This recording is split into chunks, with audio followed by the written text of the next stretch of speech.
Сәлем достар, менің каналыма қош келдіңіздер. Бүгін сіздерменен бірге осындай жұмсақ тәтті сүзбелі бәлішті әзірлейтін боламыз. Видеоны соңына дейін қарап, каналыма тіркеліп қоюды ұмытпаңыздар. Сіздерменен бірге Балнұр.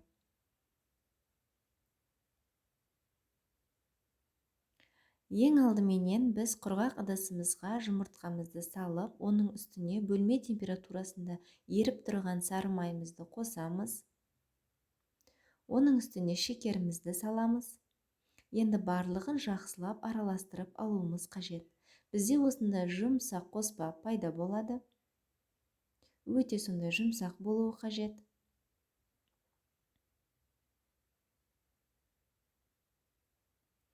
Енді үстіне ситадан ұнымызды өткізіп, оның үстіне қопсытқышымызды салып, сол ыдысымызды жақсылап араластырып, қамырымызды аз-аздан ұнды қоса отыра илеп аламыз.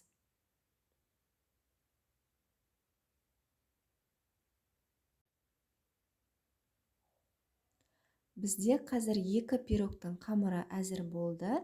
Сол себепті мен біреуін целлофанға салып, мұздатқышқа салып қоямын.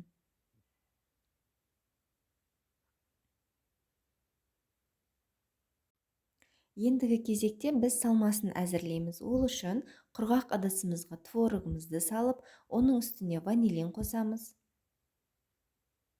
Оның бетіне жұмыртқамызды құйып, бетіне шекер салып, 1,5 ас қасық манник қосатын боламыз. Барлығын блендерменен жақсылап езіп, ешқандай түйіршік қалмайтындай етіп, езіп шығамыз.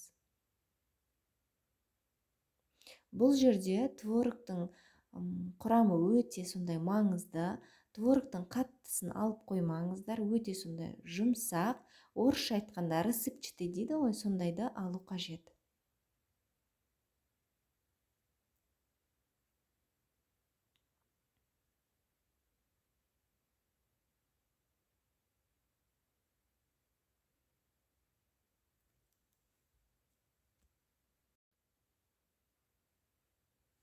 Формамызға пергамент қағазын қою қажет, себебі асты жабысып қалуы мүмкін. Сол себепті пергамент қағазын орналастырып, оның бетіне қамырымызды осылай қолменен жақсылап жайып шығамыз.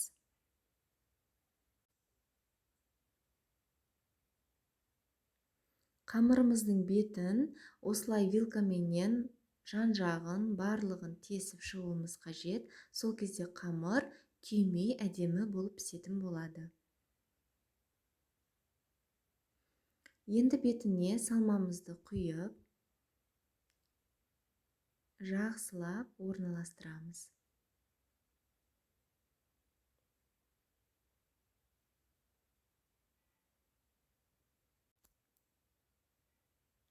Пирогтың бетіне мен әсемдік үшін осындай қарақатпенен таңқурайды қолдандым. Бірақ бұл міндетті емес, егер сіздер қаласаңыздар, қоспасаңыздар да болады.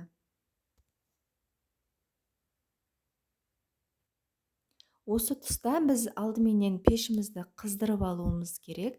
Қызып тұрған пеште 160 градуста 50 минут пісіріп аламын. Бірақ сіздер өздеріңіздің пештеріңіздің қызуына қарай қойсаңыздар болады. Егер сіздердің пештеріңіз қатты қызатын болса, одан төмен 140-150 градуспенен 60 минуттай, 50-60 минуттай пісіруіңіз қажет. Мінеке достар, пирог дайын болып шықты. Бірінші жасағаннан осындай әдемі, тәп-тәтті болып шығатын творожный пирогты міндетті түрде сіздер де жасап көріңіздер. Сіздерге ұнайтынына мен өте сенімдімін. Жақындарыңызға әзірлеп беріп, осылай қуантып қойсаңыздар болады. Видеоны соңына дейін қарағандарыңызға рахмет. Каналыма тіркеліп, колокольчикті басуды ұмытпаңыздар. Алда тағы да көптеген рецепттер түсірілетін болады. Астарыңыз дәмді болсын достар.